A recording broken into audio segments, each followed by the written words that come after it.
Assalamu alaikum dear students, this is Sir Babul Mar from the Spark School and College Sachal campus. Dear students, today we are going to learn about second semester of first monthly assessment. Dear students, in the previous lecture we have discussed about the first semester. From today we are going to learn about second semester of first monthly assessment. Your first chapter and your first MA of second semester is that forces and actions. यानी वो forces जो actions के अंदर होते हैं, काम काज जो होते हैं उसके अंदर जो हम फोर्सेस अप्लाई करते हैं उसके बारे में हम आज सीखेंगे। तो सबसे पहले मैंने यहाँ पे मेंशन कर लिया what is force. The pulling and pushing and pulling of any object is called force. यानी किसी भी ऑब्जेक्ट को पुल करना या पुश करना, पुल करना यानी अपनी तरफ खींचना या पुश मीन्स धकेलना दूसरी तरफ। तो ये क्या होता है, किसी भी ऑब्जेक्ट को जब हम ये फोर्स अप्लाई करेंगे तो pushing and pulling of any object is called force. अगर दूसरी डेफिनेशन हम पढ़ेंगे तो force is the product of mass and acceleration. यानी फोर्स जो अप्लाई होता है वो किसी ऑब्जेक्ट यानी किसी मास पे अप्लाई होता है, वो प्रोड्यूस करता है एक्सीलरेशन। यानी F is equal to ma, F is equal to ma। For example जब हम गाड़ी धकेलते हैं तो उसके अंदर मास तो होता है, जब उसमें हम फोर्स अप्लाई करते हैं वो थोड़ी एक्सीलरेशन प्रोड्यूस करती है। जो एक्सीलरेशन प्रोड्यूस करती है तो उसे हम क्या बोलते हैं, F is equal to ma। यानी force is equal to ma। यानी कितना फोर्स उस पर अप्लाई करते हैं तो सबसे पहले हमें उस ऑब्जेक्ट का मास मेजर करना देखना पड़ेगा और एक्सीलरेशन कितनी प्रोड्यूस करता है। जब उसको हम मल्टीप्लाई करेंगे तो हमें फोर्स मिल जाएगा easily.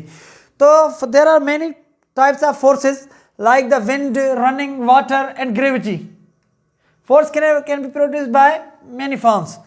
So it can be produced by peoples, animals and machines.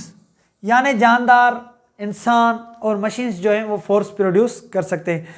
तो उसके बाद देखें अब force can change the direction of an object. Force can change the speed of an object. जब भी किसी गाड़ी की स्पीड होती है उसके अंदर चेंज आती है जब हम उस पर फोर्स अप्लाई करते हैं। तो ये सारी जो चीज़ें चेंज होती हैं ड्यू टू फोर्स होती है। तो उसके बाद बेटा आपने force are acting on everything. Force हर चीज़ पे एक्टिंग करता है। Forces are acting on everything in around us. जो भी चीज़ें हमारे चौधारी प्रेजेंट हैं उनके इर्द गिर्द जो भी हैं उसके ऊपर हम फोर्स अप्लाई करते हैं। जैसा कि मैं लिखना चाहता हूँ तो जब मैं अपने हैंड के ऊपर फोर्स अप्लाई करूँगा तब मैं लिख सकूँगा। तो बेटा ये होती है फोर्स का डेफिनेशन या फोर्स की डेफिनेशन थी या फोर्स का काम था। उसके बाद है measuring force. How can we measure the force. Force को हम मेजर कैसे कर सकते हैं। तो the force is measured by instrument. This instrument also known as the balance instrument. किस चीज से करते हैं, बैलेंस इंस्ट्रूमेंट से। उसके बाद जो है last, how can we measure the force. What is the basic unit of force. The basic unit of force is Newton. Newton के जरिए हम फोर्स को मेजर कर सकते हैं। फॉर एग्जाम्पल 10 न्यूटन फोर्स है तो हम क्या लिखें, F is equal to 10N। यानी कितना फोर्स है किसी की ऑब्जेक्ट के ऊपर, 10 न्यूटन। यानी न्यूटन का तादाद हमने लिख लिया भाई, 10 न्यूटन फोर्स अप्लाई हो रहा है किसी भी ऑब्जेक्ट के ऊपर। ये जो न्यूटन है ये एक साइंटिस्ट था जिसने ये कॉन्सेप्ट दिया, फोर्स को डिस्क्राइब किया। Firstly whose name is sir Isaac Newton. Whose name is Sir Isaac Newton. So dear students, today we have discussed about the forces in action and the measuring. How can we measure the force? So thank you so much. God bless you.